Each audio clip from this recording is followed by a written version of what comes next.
एक वक्त की बात है। बादशाह अकबर अपने दरबारियों के साथ दरबार में मौजूद थे। तभी उनके मन में एक बात आती है। बादशाह बोलते हैं कि मेरे आसपास हमेशा बुद्धिमान लोग रहते हैं और मैं उनके बीच रहकर बोर हो गया हूँ। मैंने फैसला किया है कि मुझे कुछ मूर्ख व्यक्तियों से मिलना चाहिए। अकबर बीरबल से कहते हैं, तुमने हमेशा हमारी मदद अपने ज्ञान और चतुराई से की है। हम चाहते हैं कि इस बार भी तुम ऐसा ही कुछ करो और हमारे लिए 6 मूर्ख व्यक्ति ढूंढ कर लेकर आओ। बीरबल, जी जहांपना, मैं आपके लिए 6 मूर्ख व्यक्ति जरूर ढूंढ कर लाऊंगा।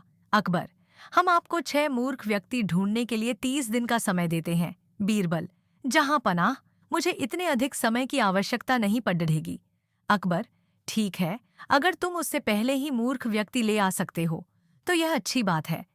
इसके बाद बीरबल मूर्ख व्यक्तियों की तलाश में निकल पड़ी डीडीएचता है। बीरबल रास्ते में पूरा समय इसी सोच में था कि उसे वो मूर्ख लोग कहाँ मिलेंगे। तभी उसे गड्ढे पर बैठा एक आदमी दिखाई देता है जो सिर पर घास की गठरी रखे हुए था। बीरबल ने तुरंत घुड्डा रोका और उससे उसकी पहचान पूछने लगा। बीरबल, कौन हो तुम और ऐसे गड्ढे पर बैठकर और घास अपने सिर पर लेकर क्यों जा रहे हो? व्यक्ति, मैं रामू हूं और मेरा गधा कमजोर व थका हुआ है, इसलिए गधे का बोझ कम करने के लिए मैंने घास की गठरी अपने सिर पर रखी है। यह सुनकर बीरबल सोचता है कि मुझे पहला मूर्ख व्यक्ति मिल गया।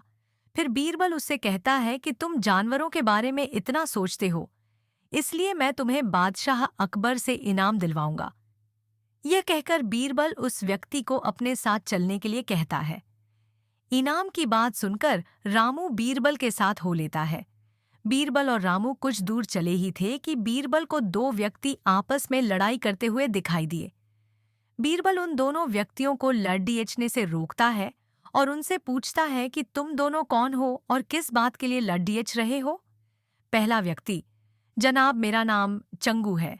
दूसरा व्यक्ति, और मेरा मंगू है। मंगू, जनाब मुझे चंगू कहता है कि इसके पास शेर है जिसे वो मेरी गाय के शिकार के लिए छोड़ देगा।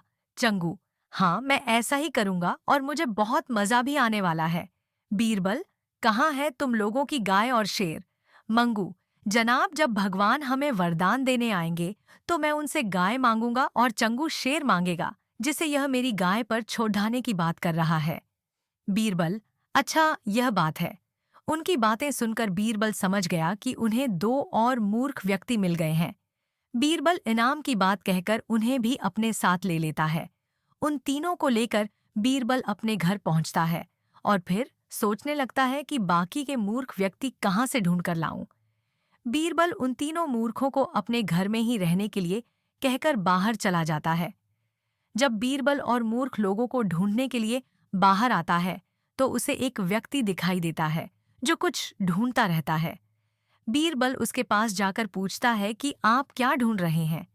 व्यक्ति, जनाब मेरी अंगूठी कहीं गिर गई है जिसे मैं काफी समय से खोज रहा हूं लेकिन मुझे नहीं मिल रही है।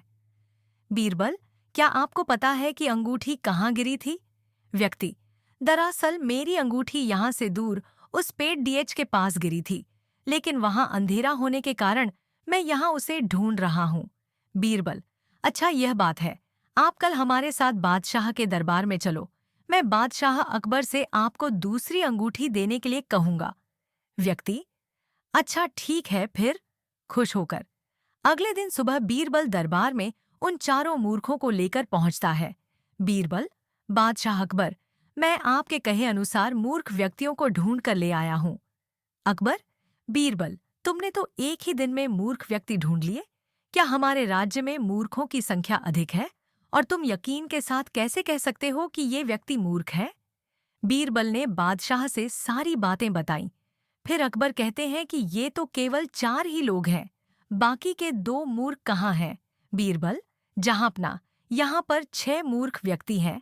अकबर, यहाँ कहाँ है और कौन है, हमें भी बताओ। बीरबल, जहांपना, एक तो मैं स्वयं हूँ। अकबर, तुम मूर्ख कैसे हुए? बीरबल, मैं इसलिए मूर्ख हूँ क्योंकि मैं इन मूर्खों को खोज कर लाया। अकबर, फिर अकबर हंसने लगता है और कहता है कि मैं समझ गया कि दूसरा मूर्ख कौन है, पर मैं तुमसे सुनना चाहता हूँ। बीरबल, दूसरे आप हैं जहांपनाह, जो आपने मुझे मूर्ख व्यक्तियों को लाने के लिए कहा। बीरबल की बातें सुनकर अकबर उसकी प्रशंसा करने लगते हैं और कहते हैं कि बीरबल के पास हर सवाल का जवाब होता है। कहानी से सीख, दिमाग और चतुराई से हर मुश्किल काम आसान हो सकता है, लेकिन ऐसे कामों में अपना कीमती समय व्यर्थ नहीं करना चाहिए जिसका कोई मतलब न हो।